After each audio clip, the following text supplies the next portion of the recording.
put him on his back. Thurston, right foot kick, down the ground, into the in goal almost. Hodgson cuts it off. Hodgson taken by Norton. He took him late. Marshall skips away. Marshall's still going. Marshall's got Richards coming up outside. Now inside. Richards pursued. He pushes Johnson away.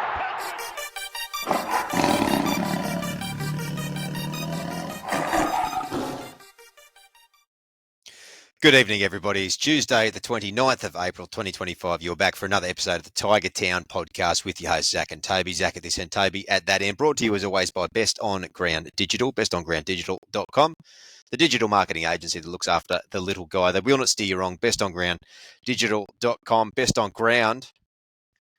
Ooh, there was some Best On Grounds on the weekend, mate. How are you sitting over there? On ground, wasn't it? How are you sitting over there? Mate, I didn't have a heart attack on Sunday, so you know what? That's all right. Didn't you? Yeah, I could have given you one of my 6 or 7 that I had over the course of that game. I thought I was going to. I didn't sit down for the last 30 minutes of that game, including Golden Point. Yeah, right. Oh, mate, what a game. What a game, hey? What a game. What a game. And I would have killed to be on the hill for that. I would have killed. Yeah. Yeah, well, you'll get your chance a bit later in the year. There's more like our games going on. Yeah, there's a few. I definitely am. I'm definitely got one up my sleeve, down going for playing the Titans, but I don't think it's going to have the same sort of a finish as that one did. What a thing for the Sharks in an early season game at Leichhardt lately. It's a couple of years in a row now. It's just don't play them in the last game trying to get into the top 8. No, well, that's true. Mate, we're going to do things a little bit different today. We're going to run the copyright gauntlet, and fingers crossed, Let's see. We'll see how we go. We're going to sit through the highlights and we're going to walk through it and break it down as best we can and then go from there and jump into everything else in this show. And a good episode, mate. Just in case the copyright laws do come out, let's say we don't own any of this. This is all owned by NRL and Channel 9. So if anyone's listening in terms of the algorithms, just don't pull it down for us. Yeah, I've heard through some of the other pods as well, though, that they're pretty nasty on snapping up anything and everything. And they've hit us with our old... with our intro before and all sorts of bits and pieces. So we'll see how we go. But either way, here we go, mate. So bear with us for a moment. Mm-hmm. And for those that are on either Apple or Spotify, YouTube's probably a good one to go and just look at this little segment for. All right, mate. Here we go. I can watch this again and again. Just about chockers, and so that catch, he did 2 of those. He did, because that's how strong the wind was. It was, mate, yeah. Play quickly by 12. So I'm just going to pause there. Now, if we go back to this first try of Samuela Fainu, have a look at where Luai catches the ball, and I'll pop us even into slow-mo here. Where are we? Okay. So you see that hop and a jump, and then he moves straight in. So he doesn't straighten per se, but he does full line engagement.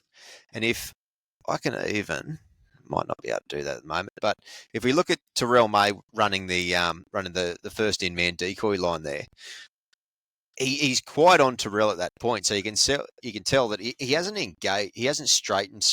As we traditionally think that we dart back against the grain that we're running, but he's actually engaged speed and jumped ahead. So he's got that half yard toward the defence, which pulls that engagement out. You can see then that Nico's half stuck in on Terrell. If we carry on there now, and it's just Galvin at pace, bravery straight into that little extra gap between Nico and, is that Hiroti out there? Or Hiroti was on he was on Stafford's side. So what's that, Ramian, is it? Stone Street side. Hard to remember. Yeah, that's Ramian. Simply slices through, gets the arm available, and then Samuela, too easy over there in the corner. So, look, a lot of people talking about Jerome Luai not making much of an impact, mate. It's all that little sort of thing that doesn't show up on the score sheet. What do you think about that? Yeah, well, I said it to you before we kicked off. It was a bit of a sad game for me because you just look at Galvin. He's just happy. He's just a kid. It sort of solidified my comment last week that I think he's just outside influences did all of this to him. Look, but yeah, no, I think 8th minute. There's a lot of people that call that pass forward. I mean, the amount of forward passes have gone against us this year already, we can get one back. So.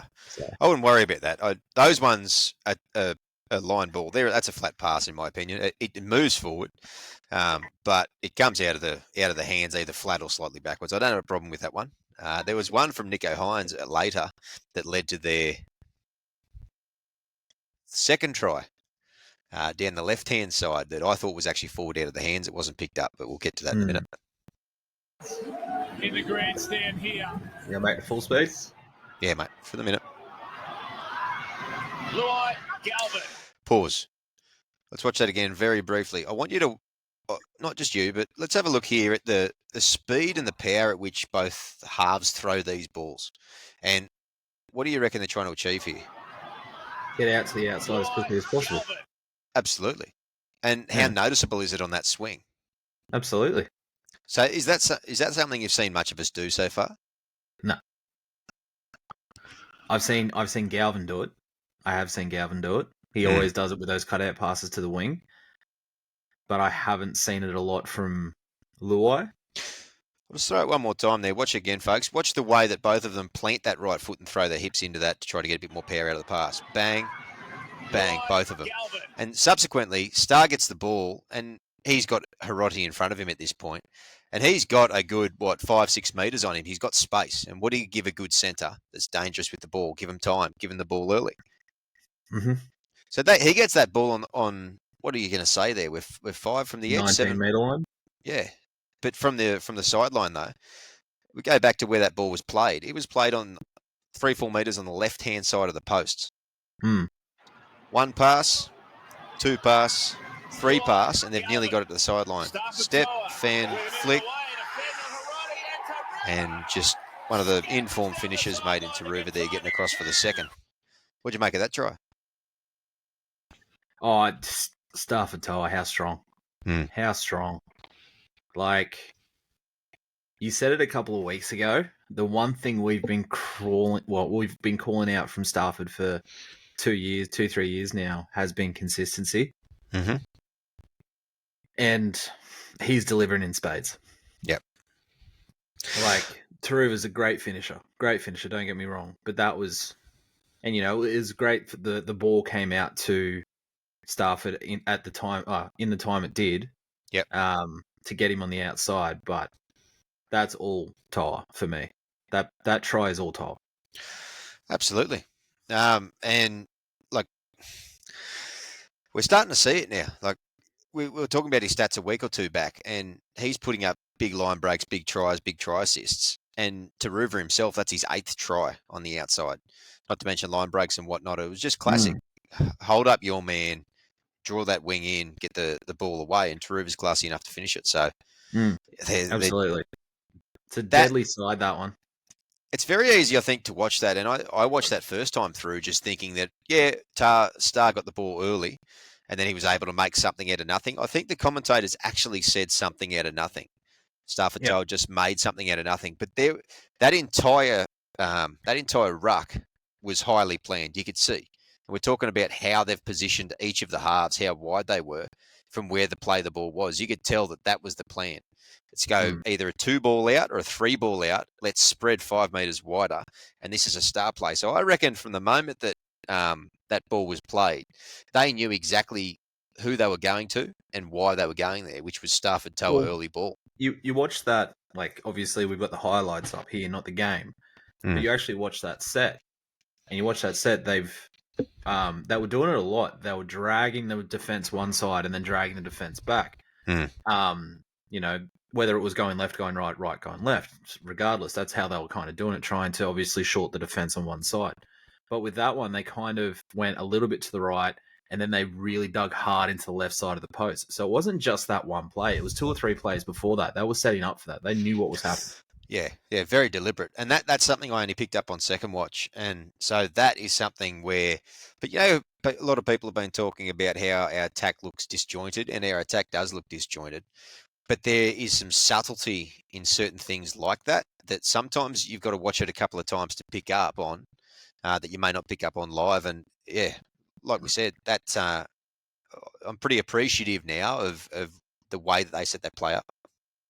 Yeah, absolutely. I think too, when you say it is disjointed, and it's hard to deny that, but at the same time, these little things take time. These little nuances in terms of setting that right. And what you're talking about is when you're talking about that spacing, it's also making sure that you understand that spacing right as well, because it's not always going to be the same amount of spacing depending on where your defensive line is spread. Exactly. And the half that was very deliberate. You know, the halves aren't that far apart ever, are they? No. Unless we're looking for a quick spin. And yeah. Anyway, we'll move on. But yeah, a little bit more planning in that play than it might have seemed, I think. And yeah, good stuff. It's his 8th of the year. 8th of the year. Okay, what I want to point out here is just how relatively well the Sharks managed to get around us because we defended relatively well here. Hines, man on, stuck. Trying to cling on. Kennedy got back behind the ball to stay alive. So it was more just that original play. I think considering Naden's come into this backline setup, and I know that Skelton's missed a few now, but he's done a pretty good job this week on the wing, I reckon, far better than he did last week at centre. Absolutely. So we get Luai hit his man, Dewey met his man, and Naden followed and met his man. Shame he couldn't wrap up there, but structurally not too bad. See, the one with this try for me is I'm on the fence too, because if you watch it, we'll watch it through a little bit more, but Hines deliberately runs behind his own player and their defender is impeding Bird. Was Bird ever going to get him? No, but how many times have we seen people do the letter of the law? Yeah.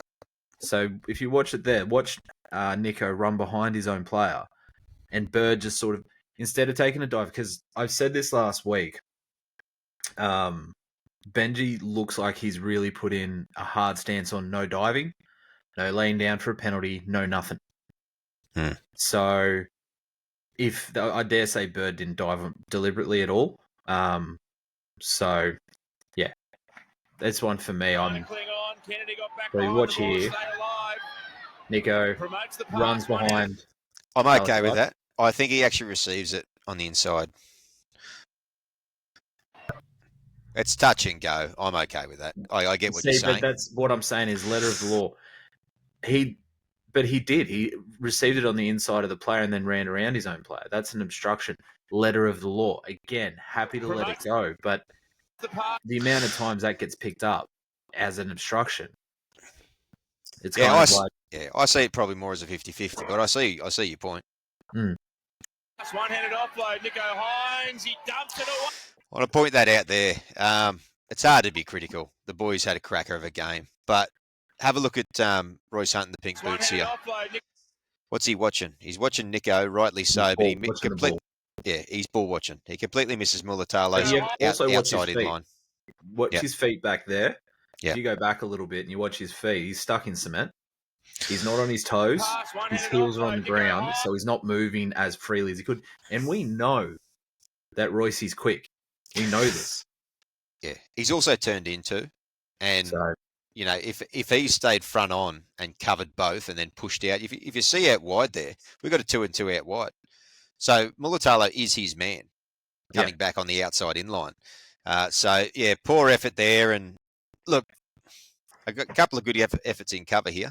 He dumps it away now to Ronaldo. He goes. See Taruva come across, Seafarth make a play. I think Seafarth's effort here actually prevents, disappointingly, Jareem from Jareem. Yeah, Jareem from making the tackle properly. But again, Jareem is wrong-footed. Same thing you said about him last week. Yeah. You can see where Taruva comes from the opposite wing. He's the one who actually makes the legs tackle.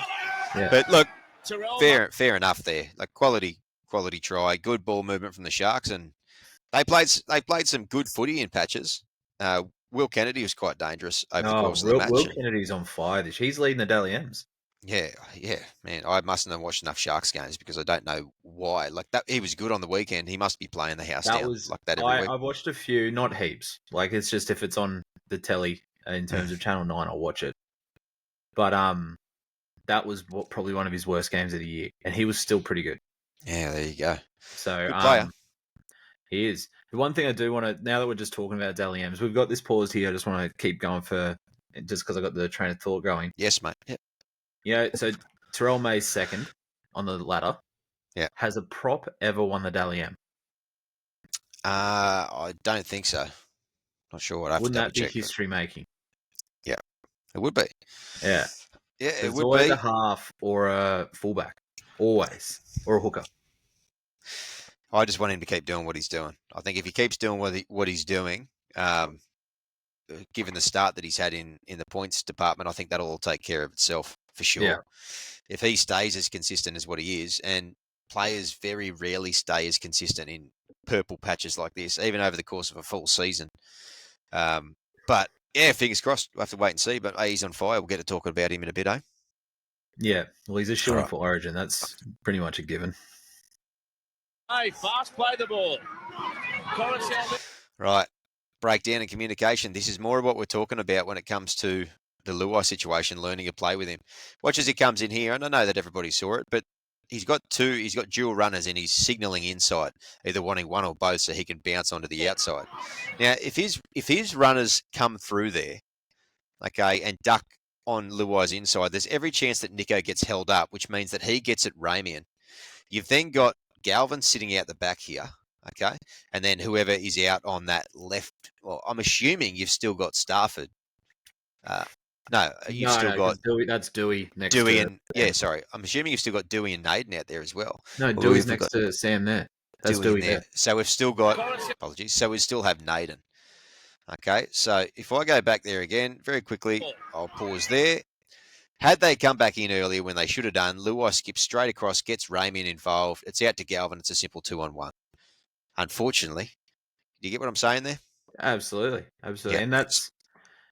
And that's more timing on the support players there, because you also look how shallow they are. Yeah. Very shallow. So they're not given a lot of time to work with.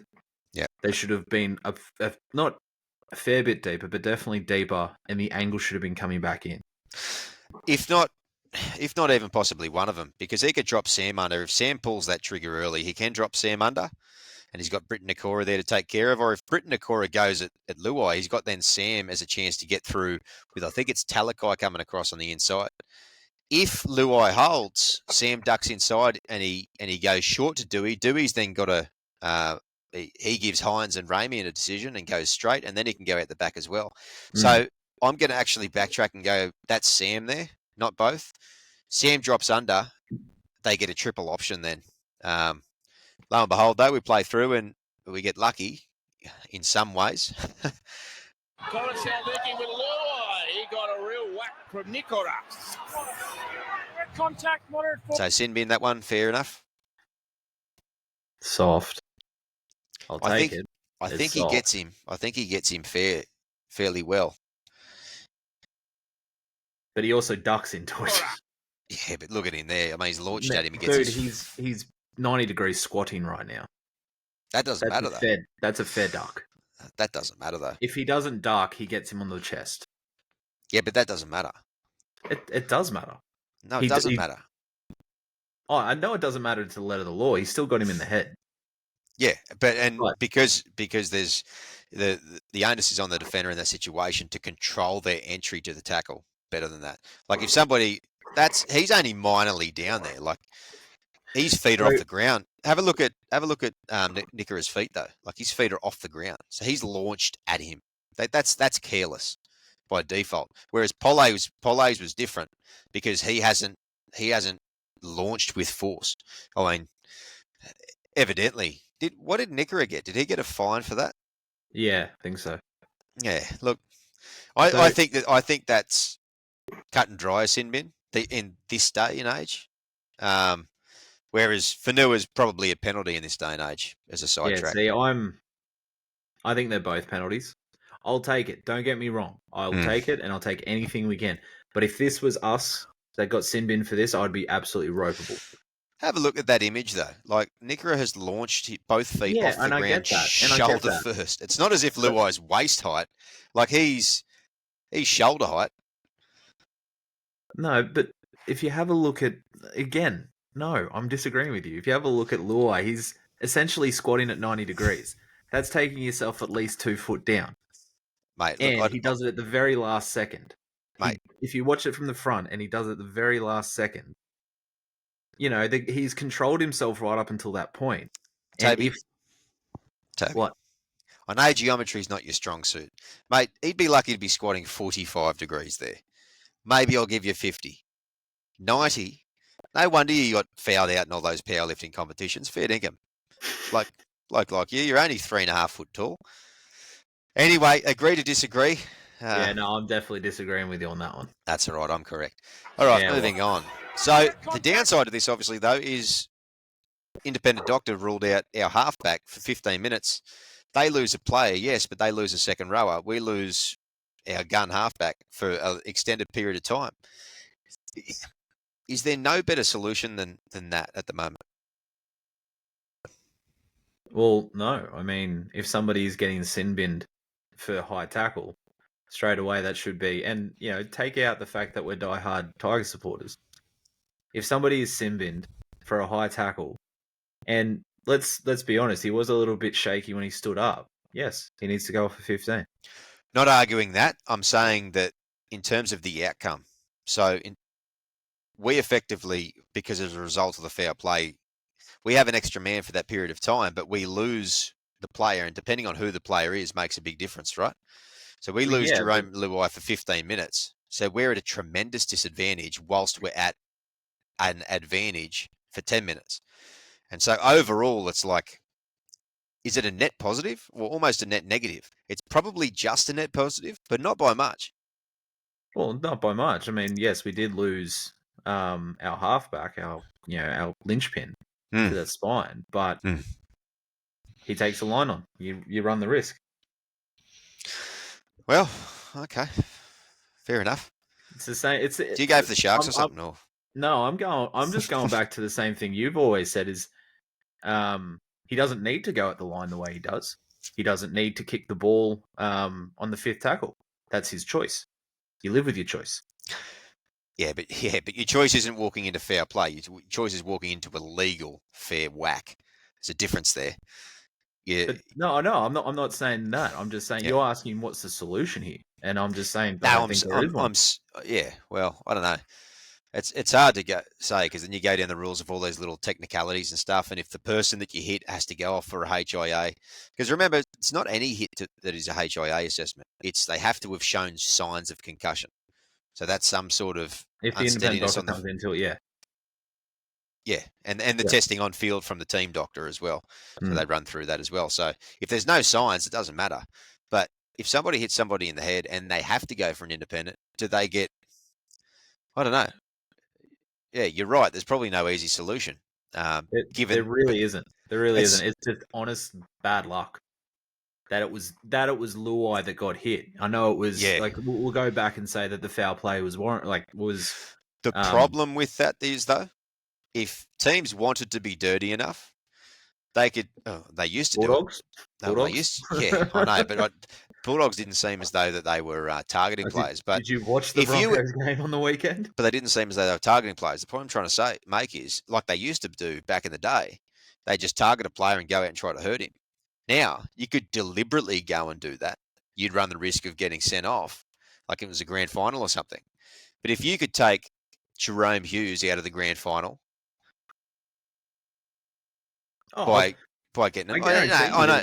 It's a tall order, and you'd have to be pretty malicious to do it. But you don't want to open up a situation where teams can put a sacrificial lamb out there to try to knock someone a little bit senseless. Well, you have to think about it. They're trying to do as much as they can to protect these playmakers. I mean, a stiff breeze blows over a halfback when he kicks, and it's a penalty. So they're doing as much as they can. But I get what you're saying, and guarantee you people are targeting these players, but obviously not in terms of maliciously or anything like that. Guarantee you they are. Oh, of course they are. Anyway, we're a minute 16 in the highlight, so we'll keep moving. And we're 24 minutes into the pod. That's all right. Hopefully the frequent stop starting might help us in the copyright department. Hey? Yeah, let's do that. That's good. We'll see how we go. Moderate force in the bin.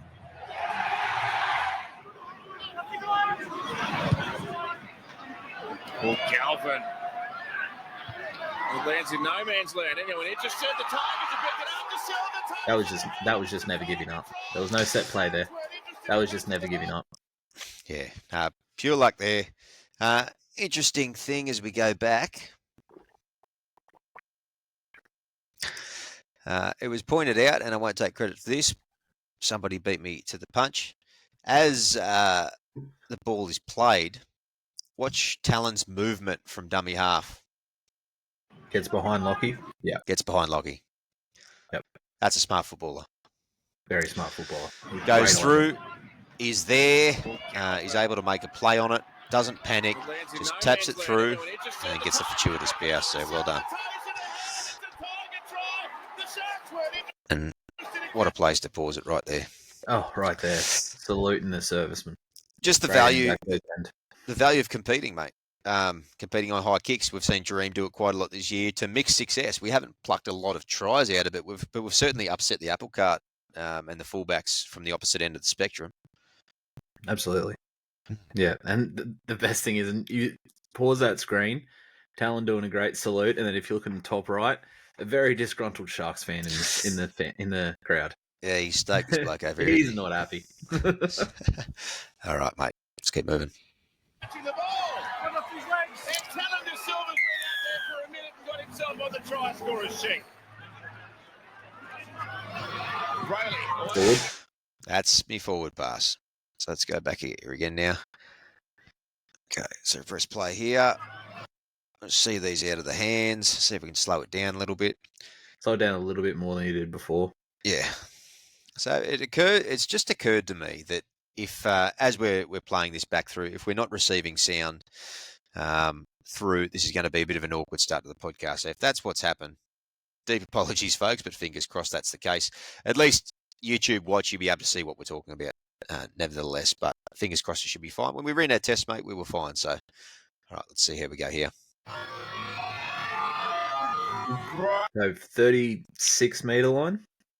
Yeah, so obviously, look, they're moving in a forward momentum, forward direction, right? So some of that motion is going to be imparted into the ball, which means it is going to travel forward at a similar pace to what they were travelling forward. So, yeah, he does throw it 36 and he catches it bang on the 40-metre line. So, you know, he catches it 4 metres in front of where it's thrown. But I just want you to watch the hands very quickly there now. This will give it a good indication. It's probably flat, but it looks pretty forward out of the hands to me. Anyway, not picked up on, but then again, also remember how strong that wind was, and it was pushing the other way. Exactly. Yeah. Oh no, it was pushing their way. It's pushing their way. Yeah. Pushing their way. So that I sort of at the time I was a little bit shitty about it, but you could probably let that one go. We'll probably call that a wash with Galvin's. It's one in the first half to Semwella, hey? Yeah. Okay. I'm happy with that. So a bit of a scramble here. They get a lucky kick away. Semwella slips. Wrong I don't foots think him. Semwella slips. I think he was going for the ball and it went over his head. I think you're right too. I think he's gone in for a cricket slide, thinking it's going to dribble along the ground. He was going to smother it, but it bounces over. Lucky bounce, and they finish it off. Out to Ronaldo. Yeah, I think you're right. Completely misread the bounce. Can't help that. Like that pass again there, that was probably flat, minorly forward, but in that situation, I don't have a problem with it, to be honest. Atkinson scurrying, beats one. Desperation here. Gets over the line, but he is enveloped by Tiger jumpers. High contact, direct, Here we go. moderate force on Tom Hazelton. It's on the point, you're in the bin. Really? We've gone back a set of 6. That. Yeah, Hazelton doesn't notice. Paulo doesn't notice. We don't even actually see if he makes or what level of contact he makes with his face. For all we know, the impact is chest on shoulder, chest on ball, and it might tap his face, but it might be literally a tap. It's hard to tell. So the reason that they probably picked that up is because he's going upwards. instead of like you watch it. If you watch it back, he's going up instead of going that. But it's still one of the I think that is easily the softest sin bin of the year so far. I think, look at the position there. That's the point of impact. Okay, so apologies if you're not watching on YouTube because you won't be able to see what I'm talking about. I hear what you're saying here, but it's almost like their collarbones touch each other. Watch this. There. Like, I just can't imagine. If he makes contact with the head, even minor contact, normally you'll see the head move to the side or slightly wobble back. Hazelton's head doesn't move at all. I mean, it doesn't so much as wobble. Let's play one more time. Here we go.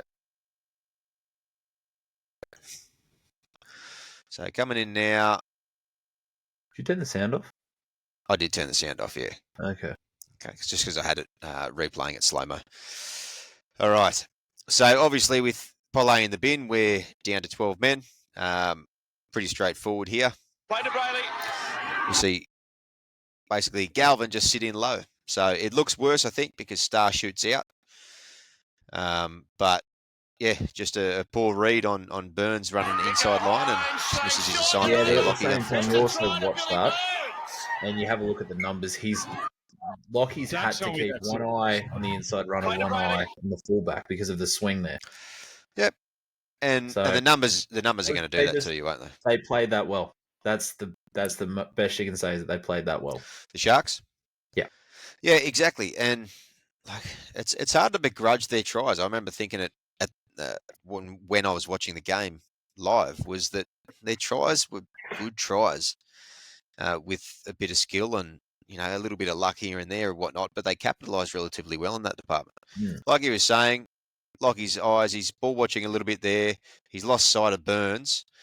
At this point, he's okay, but he's on his heels. Burns just jinks off the left, and Lachie just misreads. That's all it takes. It was a good line run by Burns, but very good line run. Yeah, he's turned as he's taken the ball. So yeah, exactly. He's cut in as soon as he's taken the ball. So yeah. So again, a quality try. It's very much a Liam Martin run. That line. And Lachie only had to be a centimetre or two out there, and it makes the tackle quite difficult. So last tackle. All right, here we go. Big effort here. To Trindle. He leaves Kennedy behind. He goes to Ramian Stone Street. Great work by who you liking there? Naden. I think Naden held his line really, really, really well. Yep. Okay. So let's have a look there in slow-mo. But then also, if you have a look at Luai wrap around the back. Yep. Absolutely. And that cover means that they can play safe in that department. I like here what Luai does to push out and force Trindle's hand at that point. So he's pushed out to the 10 quite quickly. I'm not going to replay that, but he pushes out an extra step or two. Something he does a bit, Luai. He'll vary his pace in terms of how quick or slow he goes at the line, both in attack and defence. And I think because we pointed it out a little bit earlier too, I think it gets the opposition in two minds, whether they've got the ball or not. Okay. Trindle there. So Dewey's obviously sitting out there up and in. We missed the outside man. Shifts across well. You complimented Nate, and I think the fact he doesn't panic as well. Yeah. Like, how easy is it and how often do we see when a breakdown like this happens, which is one of the most common plays where teams score, is when your wingman loses faith in the inside player, thinks he's beaten, and goes in on the centre, and it's an easy pop out. But while we're on this screen here, just for 1 sec, really. Yeah. My call to just keep Dewey out in the centres, this game justified that. Don't play him in the halves. We need him in the centres. Oh, no doubt. No doubt. I don't think that was by design. We sort of... I know we had to, tried but to make do. Even just if we put Appy there and put Taylor at hooker, don't care. Just we need him in the centres. Yeah, well, that's true. But fair effort to turn and chase and get to his man too, which forced the pass. Yeah. And look, your point with Luai. Luai doesn't do that extra work on the inside. Chances are, Harodi still gets the ball away and Naden's still second guessing. Is it Ramian, is it? Yeah. What did I say? Harodi was off at this point. Yeah, he was, sorry. Yeah, I keep saying his name for whatever reason. Maybe because he's so clean cool. after the bath say, Stafford Toa gave him. It's a pretty cool name, not going to lie. It's fun to say. Mweni Yeah. Hiroti. It's nice. But Luai, again, an intangible that he doesn't get the kudos and the credit for, pushing hard on the inside. Jezza Naden has seen that jersey, and that gives him the peace of mind to stay off. He knows he can stay off Ramian in that point. Ramian probably throws the ball a bit early. I think he probably could have held the ball. He slips the Dewey tackle, obviously. And then, Naden just does what he needs to over in the corner. Thankfully, the pass is a little bit high, which probably helps his cause. But I like his patience there, mate. Yep, I agree. And that's structure. That is defensive education. Well, that's something that we've been talking about all year, is we've had that sort of structure of, yes, we push in, but the inside man makes that cover. The inside man comes around the back to make sure that when they push in, if the ball still gets, there's still that man on the outside. That is something that we have seen time and time again this year. Yeah, absolutely. Yeah, I can't add anything else to that. And I guess the fact that Luai is probably one of the better exponents of it as well. Big play. One of the first big plays at the back end of this game. So here we're looking at Hines' big drop kick. That thing went, struck it well. I thought for all money that was a Sharks pickup under the sticks then. And I think so many situations in this game that in the past would have bounced their way easily, just didn't. Yep. And, we talk about everyone else's night and it's never our night. I think I wrote something on socials last week. We don't get the fairy tale finish. We got it. So it was only a matter of 6 days later. We did get one. So there we go. I need to too, which is I need to trust the universe a little more in that regard. I don't know. It's kind of screwed us over the last 10 years. Well, that's true. That's true. It would have been good if Robbie Farah came and saved the day and we made the finals. Yeah, well, that's true, mate. We've got a couple of important big plays to walk through very quickly and wrap up, and then we've got to look at the end. We've got to watch the end of that game again. We've got to see that moment, and then we'll press on with the show. Yep. What about that? Hines across the Trindle. Now to Atkinson. He steps in. How's that from Stafford Toa? And the double effort from Tito. Love the push down. That's huge. That's huge. The celebration. That is huge. What they would have felt from the crowd in that situation there, mate. But wasn't that was the play before the Galvin tackle? After the Galvin tackle. So they didn't show the Galvin tackle in the highlights. Have they not shown the Galvin tackle either? No, that was before them because Galvin made the save and then it pushed out to Atkinson. That's right. There you go. Wow. The Lachlan Galvin tackle. Like, again, if you wanted to know where his head's at, if you wanted to know if he's going to throw a Mitch Moses, as it were, there's your answer. I thought when he got the ball that it was done. Yes, 100%. When I thought, and the amount of times you've seen Hazelton seal that match-winning try. I mean, I won $600 on him last year at Magic Round because he sealed the try. So yeah, no, absolute cracker, worth a mention for sure. So you see here, ball straight out there. So Atkinson, there's no one on the inside. So all he has to do is step off the left and get past Stafford at all, and he's in. There's no cover. But in saying that, if you go up there, if you go back a bit, there is, if he does step in there and find that gap, there is a chance that's obstruction. Because Appy has been taken out by whoever the interchange prop is there, and he's round the inside shoulder of Appy. So there's a chance that if he does go through that gap, it's an obstruction. Fair point. And he does go through the gap because he does step off the inside shoulder. Yep. I didn't see that. I haven't noticed that till this point at all. Yeah. That wouldn't have been a try. Regardless, that wouldn't have been a try. Good pickup, mate. Well done. Still, nonetheless, great effort from Stafford. Amazing effort. Like, I'm glad that's how it went. Great effort from Stafford on that side of the ball. Like, we would have got a penalty, we would have kicked it up, and we probably wouldn't have kicked the field goal anyway. We would have been too far out. But that that just epitomised where we are this year. Yep, absolutely. Effort on effort. He's a long way back. The Tigers. Seyfarth and Jareem. But they also missed the Terrell May charge. I was thinking the same thing when you mentioned the Lachie Galvin one. I couldn't remember the times of them, but I think his was the first, so they've missed that as well. 100% it was. But who are we seeing there? We're seeing Jareem, we're seeing Seyfarth. Yep. And we're also seeing, I can't see, is that a Talon there? Royce, I think. Royce Hunt. Yeah, how could you miss that fridge? But then we see Jareem push out and make an impact on this play, which gets the ball back at the 40-metre line. Just absolutely enormous in the 82nd minute, mind you.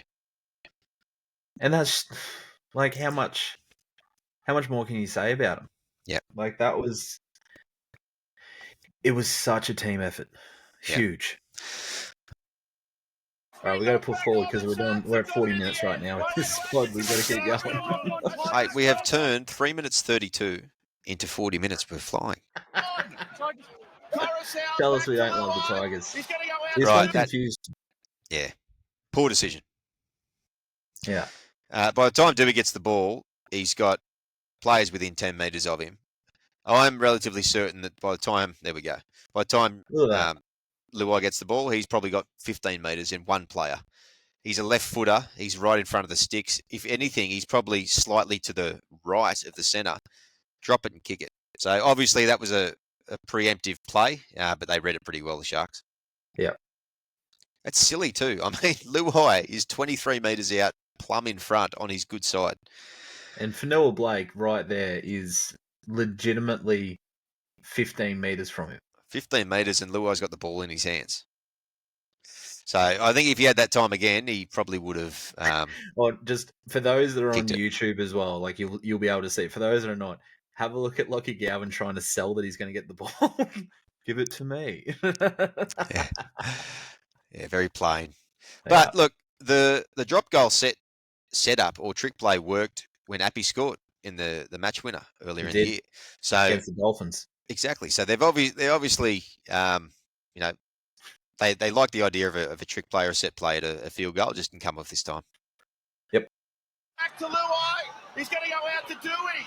I actually thought he got this. Hey. Unlucky it didn't float back in, I think. Yeah. If there's a wind gust at the right time, he was spewing too. Look at him. All right, let's wrap this up. Sam Weller, I think, out there putting pressure on. Big run here from Naden. I thought the boys were going to go on with it here. Here's Hines with another chance to win it. He switches. They try the same thing. That's Talon and Seyfarth. Yep. Talon, Seyfarth. So Talon's run nearly out to the 40-metre line. Seyfarth. How many minutes did Seyfarth play? We'll see in a moment. Huge effort. Like Alex Seyfarth is effort. We know that. And that's the sort of stuff where you want him on the field almost always.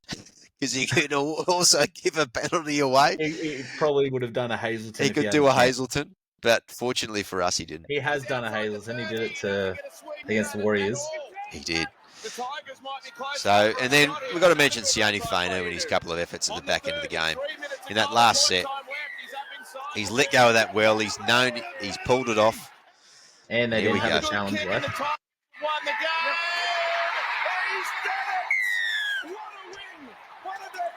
Are you clutch, Renault? Are you clutch? Oh, right, mate. Well, I hope that audio came through. I hope that all came through and it all worked well. So if it didn't, this podcast is going to be a write-off. But the good news is you're still flying high, folks, off a cracking West Tigers win. And there's plenty of other podcasts that have been doing great stuff talking about it as well, so you won't miss us too much. But fingers crossed it came through. Quite enjoyable. Mate, we've got a few things to keep plowing on into the show, but we will get a bit of a wriggle on. We've got your Pathways Roundup, of course. Then we've got to finish off this one and look ahead to Magic Round with the Dragons. Yep. I think we've talked about the game. We've talked about the efforts. I think we just move straight on to the lift and sink. You want to go your lift and sink? I think so. All right, mate. What do you got for me? So my lift this week is actually Luai. I think he was your sink last week. He was my lift this week because that game, he showed what type of a leader he is. He really stood up in my eyes. Like, he wasn't the game breaker. He wasn't everything. But he was the talker. He was the driver. He was the one we needed on the field to move us around. Even if it was just talking, saying, you're here, I'm here, you're there. He was the man of the moment. Yeah. But yeah. My lift, man, I've got a couple.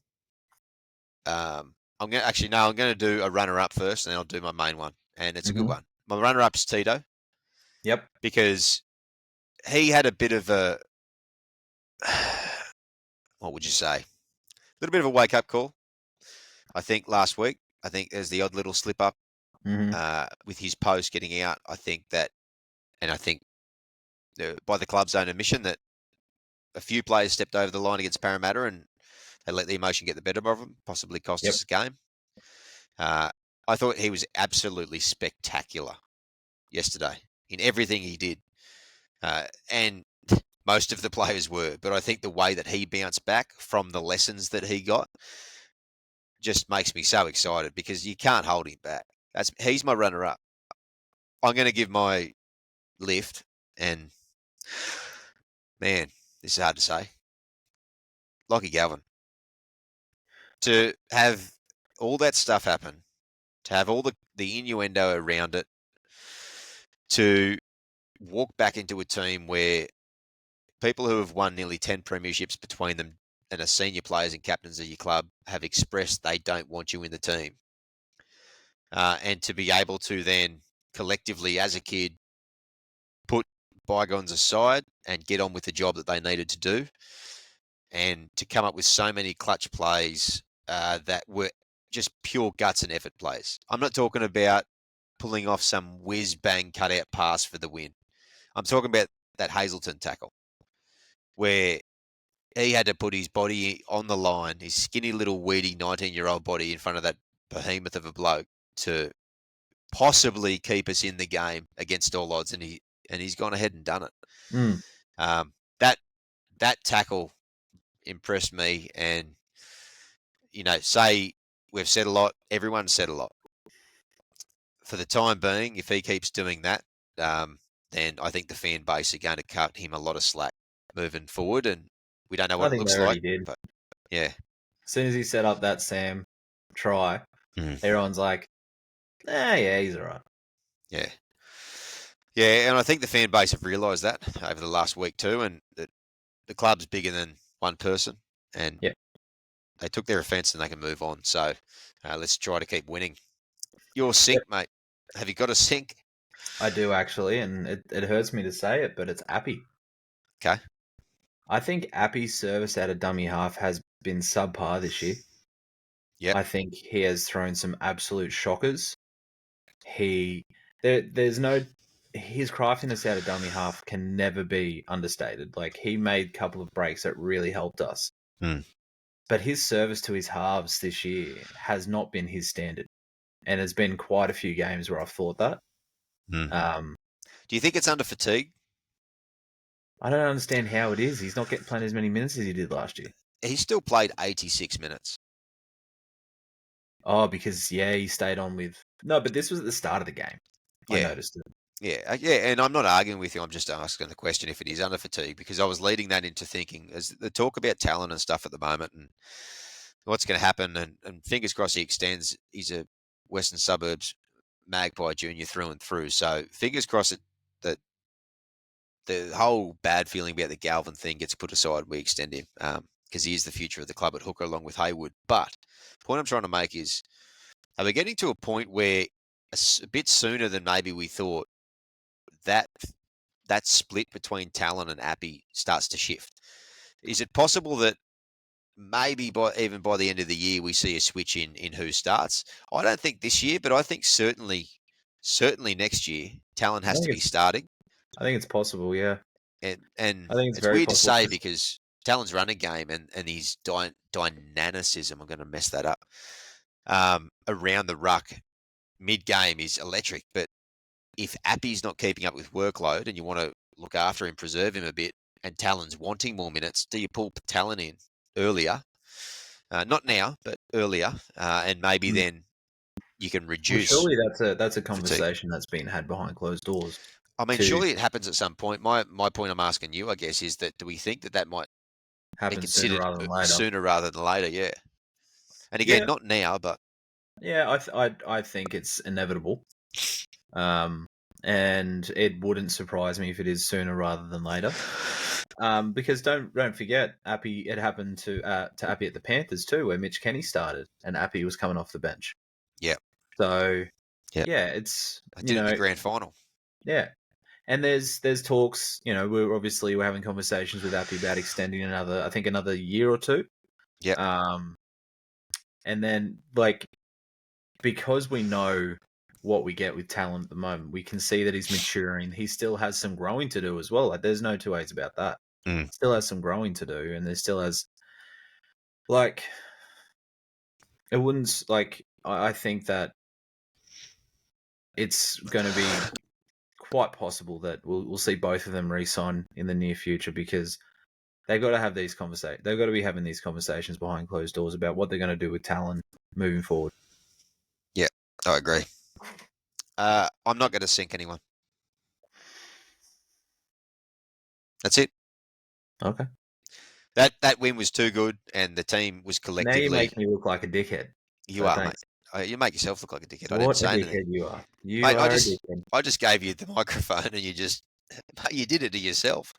But the point I'm trying to make is that game will go down in the annals, not the annals, the annals of history, of West Tigers history, as one of the better games in the club's history, I think.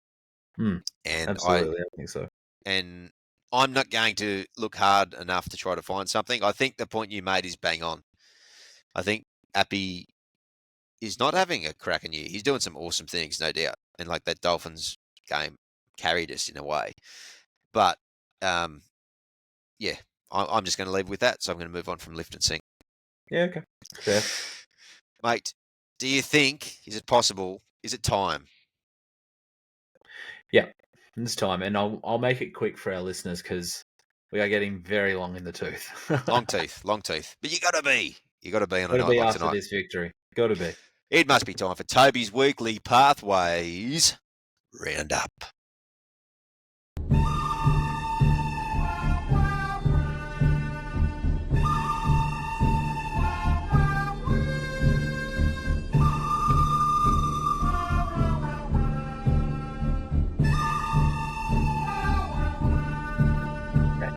So when I do that, that means you stop. Mate, we're waiting. Oh, whatever. Dickhead. So we'll start off with the men, move on to the New South Wales Cup, where we went down to the Jets 6-18 with our only try coming from Tuitupu. So I think that's 2 losses in a row so far, but we had a couple of wins in a row, so at least we're doing better than last year. Move on to the Jersey Flag, where we got another loss, 20-46 to the Sharks, with 2 tries to Craig, and then 4-pointer to Lanyon and Broadalo. And then finally, this will be the last that I talk of the girls in the Lisa Fiola Cup, because unfortunately they were knocked out of the grand final qualifier. Oh. Lucky you finished that sentence. I was about to say, how do you get knocked out of a grand final? Grand final qualifier, thank you. Maybe you should let me finish my sentence. I should, yeah. I should. But to the Roosters, but it was a close one, 22-16, with tries to Tuutalafua, Tua, and Fuimamono. So, very good. Probably stuffed all of those names up, and I apologise if I did. But you did your best. I did my best, and what I should probably be doing prior to these is just rehearsing the name.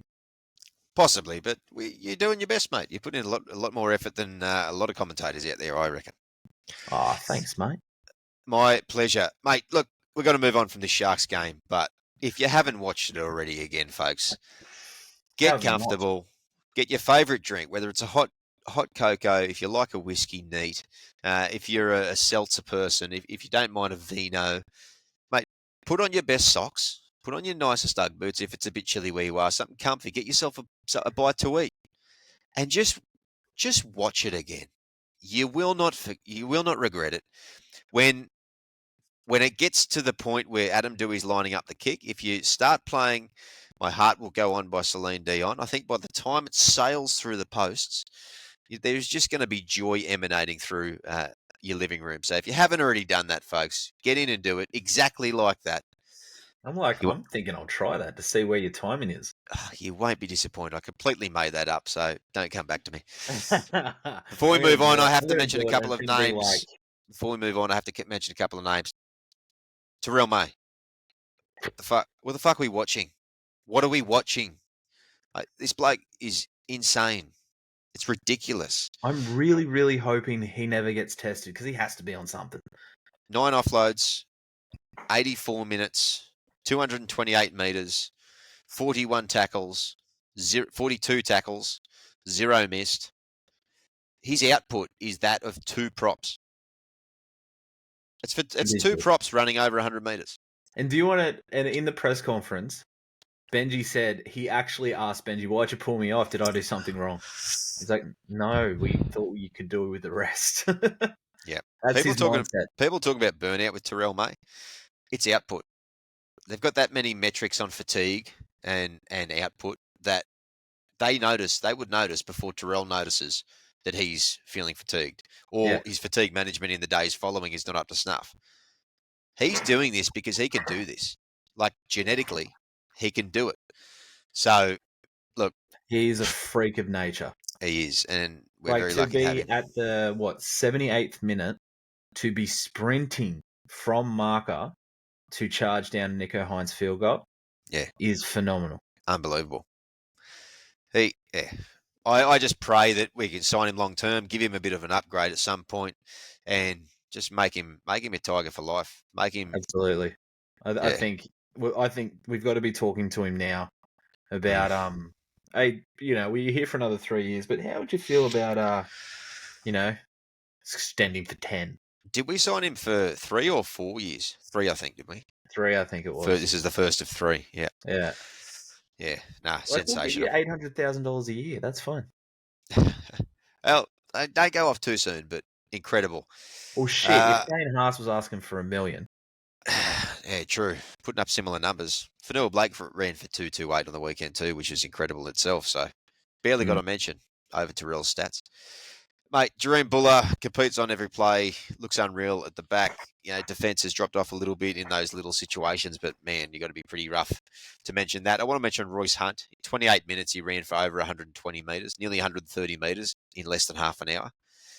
That is his role, and if the game facilitates that we can get him some good ball, it looked to me like he was going after work for the first time this year. Not just taking the 6 or 7 carries he normally gets, but he actually went for multiple carries and went chasing work. Is that because he felt like he had a point to prove, but?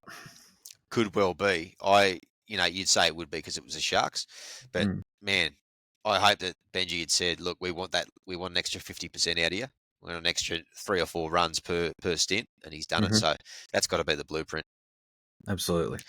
Sione Fainu came in. Did his job. And not only that, he's just having this little knack of being impactful at certain times in games. Do you remember when Chris Heinington came into grade and he'd either score a try or he'd be involved around a try or something off the bench early in his career? Well, I remember Rabs actually saying that exact words. Every time he's on TV, he scores a try. Yeah, right. There you go. Right. And it's not necessarily a try, but he's the sort of player that things seem to happen around him. So, and they're the sort of people you want to have in your squad. Yep. Very good, mate. We've got to move on from it. I don't want to. I'll take my own advice. I'll watch it again for the 7th time in the coming days. But let's move on, eh? Ooh, excuse me. Yeah, I don't want to, but we got another game coming up that we need to focus on. We do. People need to go to sleep too. Namely us, mate. This week, the Dragons Magic Round, Saturday, 7:45 p.m. You'll be there.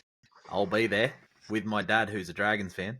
You'll be there with your dad, who's a Dragons fan. Good man.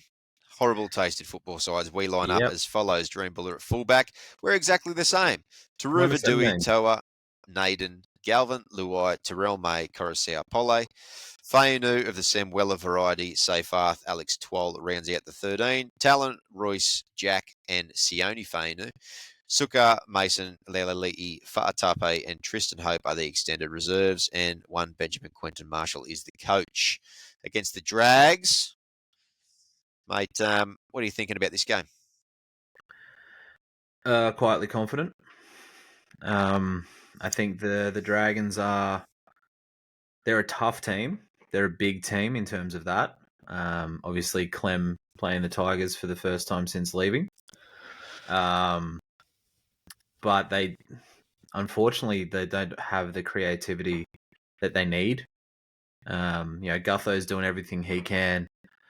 They've just got, obviously there's a new kid coming into the fray at the moment in terms of the halves, but they've just got two halves that are just too similar.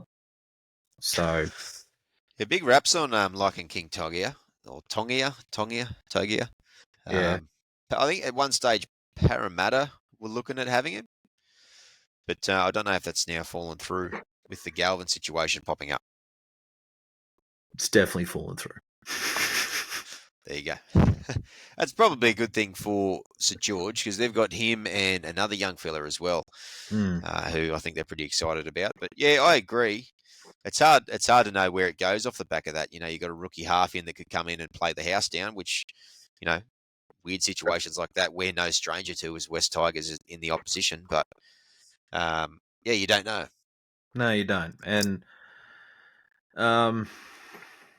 look, I think it's just going to be one of those games where if we show up with the same intent and intensity that we did against the Sharks, but those sort of games really do take it out of you emotionally and mentally. Yeah. So the big call is, can we back it up? That's the big call. But if we can back up even 3/4 of that intensity, I think we're gonna win this one. It's hard to say. I think the Dragons of late seem to have had the wood over us. They beat us both times last year, and of late, I think they've seen the Tigers as a side they can bully, and they have for the most part. I think they smacked us in a trial as well. Was it last year? No, that was last year. That's what I'm saying. Last year. Yeah, okay. I was talking about the losses last year and just the way that they've played us of late. Okay. They've beaten the Seagulls, the Titans, and they beat the Storm in that weird. Yeah, they did. Weird game that the Storm dropped. So where do you see their threats with the side that they're rocking this weekend? Gutho does seem to like to play us too. That's a big thing, you got to remember. When he was at Parramatta, which is most of his career, maybe it was just a Parramatta Tigers thing. Maybe it was just when the Tigers were shit kind of thing. Yeah, true. But for me, I think their threats is the 1-2 punch with Cook and Little. I think that's actually doing quite well for them. Obviously, when Little comes on, I think Cook goes to lock, and they just have that 1-2 punch. I think that's going. If we can sort of slow their ruck down a bit, I think that's going to go a long way to sort of beating them through the middle. Because they've got Clemmer named to start at prop this week, and so he's somebody that generally, when he was with us, people were highly critical of the fact that he would get pretty easily manipulated onto his back in the ruck. Well, there you go. If we can do it to all, I think Blake Laurie's been dropped out of the side this week, but he's another one that can kind of not find his front as quickly as others. So we can manipulate that ruck, and our big men do what they have been doing recently. I think we'll win that middle, and that'll be really discouraging for their outside backs. They've got some pretty quality outside backs. They've got quite a few representatives, with Val, Holmes, and Gutho, and then you've got some absolutely electric players in Sloan. But Sloan's also very susceptible to defence. Yep. Does have some poor reads at times. So if you spot there on the other wing, Corey Allen comes first in. game back from his ACL or in the NRL. Yeah, right. Yeah, he's been playing in New South Wales Cup. Yeah, okay, he's been out for a while. I thought he was dropped. I didn't know he did an ACL. No, he did an ACL. I think it was last. Yeah, it was last year. in preseason with the Dragons. With the Dragons, and the Dragons re-signed him regardless. Okay. So they signed him for an extra year. So he's been captaining the New South Wales Cup side this year, and so he thinks just get his start again. Former State of Origin rep. But Moses Sully tends to often have a pretty good game against us. He's always got a point to prove. He does, and he'll be marking Dewey, which will be interesting. Look, they're an interesting side, the Dragons. I reckon you could flip a coin on them, and one day they can come shit hot, and they can just play a power game and blow you away. And other days they could just fumble and bumble their way around. But I think they're sitting in a pretty similar spot to us, maybe 10th, one below us. Something like that. Yeah, I think they're 3 wins with a bye. Yeah, smack bang in the middle there. So, righto, mate. How do you see the game playing out? You got a win or a loss there for us? I got a win, and I've got to have a win because I can't stand my old man when he beats us. He's a horrible winner. So I got us winning, and I think that win that we had against the Sharks is going to be one of the sort of catalysts that really pushes forward. Now, we might not make the finals this year, but we're going to be a very different side this year. And so I think we're going to win along the lines of 32-6. Wow, okay, that'd be impressive. I think that would make a few believers out of a few people. Not because the Dragons are necessarily high flyers, but if we can put a clear line between them and us in that middle of the pack and say, look, we're clearly this step ahead when we turn it on, I think that'd be a big thing. I've got a bit of a worry about this game. I of course know and think that we can beat them, and I hope that we do. Of late, I haven't liked the way we've approached their games against the Dragons. We never turn up against them. We always look foolish, but this is a different side. So I've got to remain confident. I think, again, for what has been a few weeks in a row, this is a pretty important game in terms of our season. I think that last week steadied the ship big time and buys us a couple of weeks.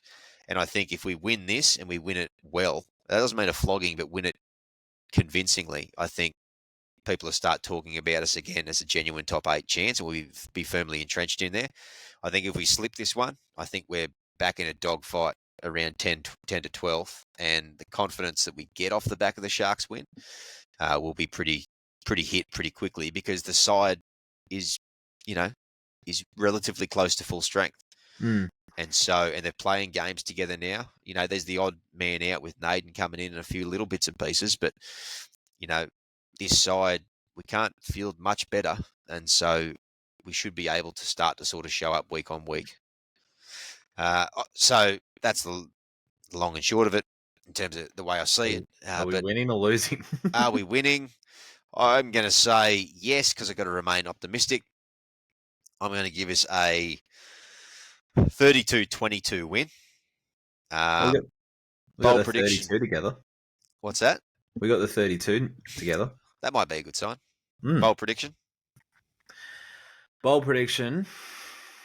I think Royce is going to get his first try in Tigers colours, because he's been denied a couple of times now. Yeah, they like the barge overplay with him of late.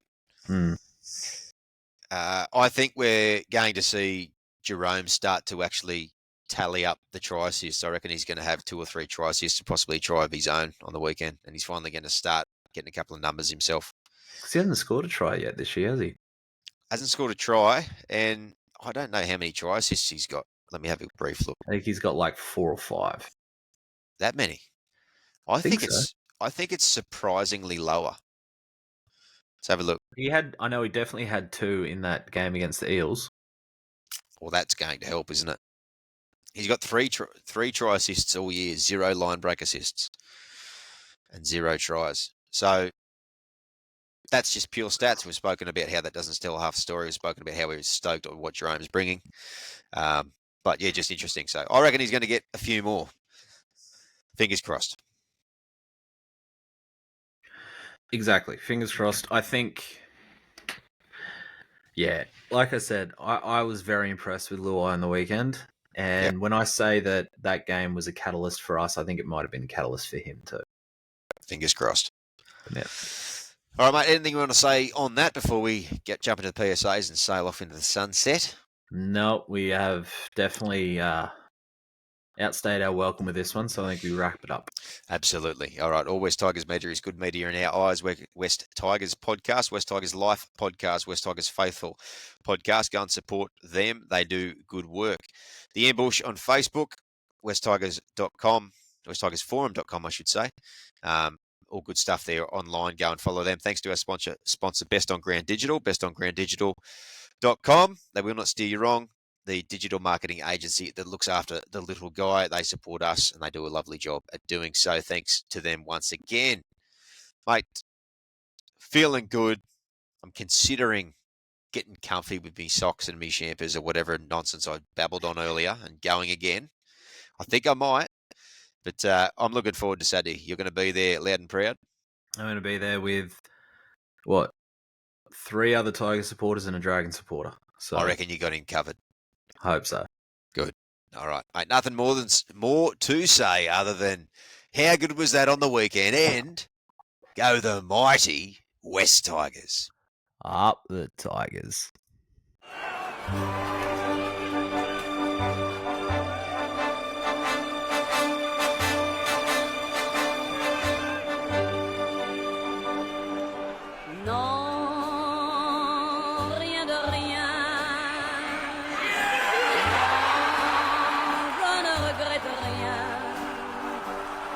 Ni le bien